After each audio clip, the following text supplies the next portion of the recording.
first, Tony with the Lotus Esprit SE. There's no question that Lotus is one of the legends of the sports car business, but sometimes legends aren't quite what they seem. But let me get one thing out of the way first. This car looks absolutely sensational. No sports car looks better than an Esprit SE to my eyes. Even a Ferrari F40 pales in comparison to the beautiful lines of the Lotus. Basic styling dates from a time when Giugiaro was doing his best work, before he got involved in boring Peugeots, Hyundais and other mundane stuff. It's been updated since he put pencil to drawing board, but his achievement still shines through. You pay a heavy price for styling though. Getting in and out is very tricky, and chiropractors must truly prosper on Lotus owners' misfortunes. Also, driver visibility is poor, and a glance over your shoulder will reveal no less than 3 layers of glass to peer through. Reflections from this odd arrangement are so bad, I kept feeling there was traffic around me when the road was actually clear. A spooky sensation I could happily live without. Lotus founder, the late Colin Chapman, was brilliant at coming up with light, agile sports cars with more horsepower than their tiny engines had any right to put out. The Esprit carries on this tradition in grand style. From only a 2.2-litre turbocharged 4-cylinder engine, Lotus has worked some kind of magic to come up with a startling 264 horsepower. It's true it has 16 valves and twin overhead cams, but even so, this power output is nothing short of amazing. With power like this and a lightweight composite body, the mid-engine car rockets from 0 to 100 kilometers per hour in about 5 seconds. Top speed is well over 260 kilometers per hour. Fuel economy is around 12.5 litres per 100 kilometers in all-around use. Not too good, but few Lotus owners will care. The car costs a hefty $126,000, but more about this later.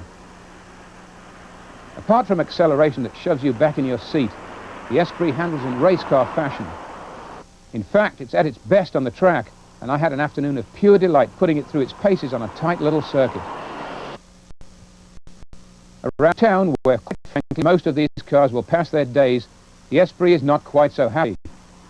The suspension is far too harsh for comfortable everyday use, and the steering would challenge George Foreman in parking situations. Add to this the vision problems, and you have quite a grab bag of reasons not to buy one of these. Inside the Esprit, you'll find leather trim just about everywhere but the floor. Sad to say, it creaked and squeaked almost constantly, making me wish for less opulent cloth upholstery. A very full set of instruments greet your gaze when you sit behind the wheel, and there's some luxurious-looking pearl-on trim around the dash. Unfortunately, though, some of the parts around the dash area don't fit too well. The panel for heating and air conditioning is quite crude and looks out of place on a car this expensive.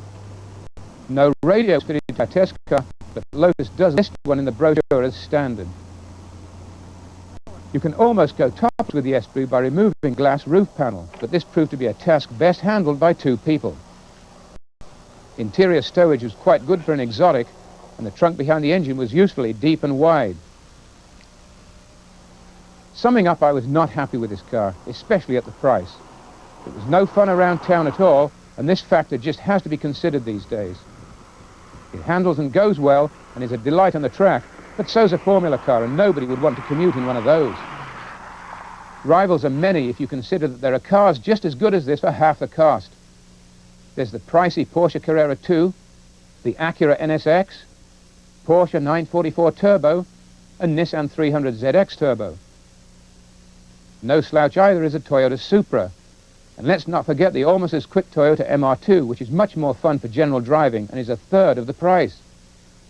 The Corvette ZR1 is way cheaper if you can get one, and the new Dodge Stealth looks awfully good, but I haven't driven one yet. Not my kind of sports car, Ted.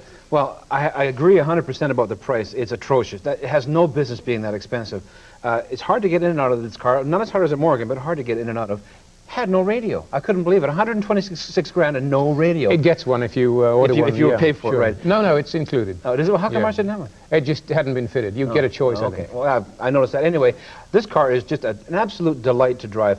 And you have to be a purist to appreciate a car like this. You have to make a leap of faith to buy it. It's not every man's car.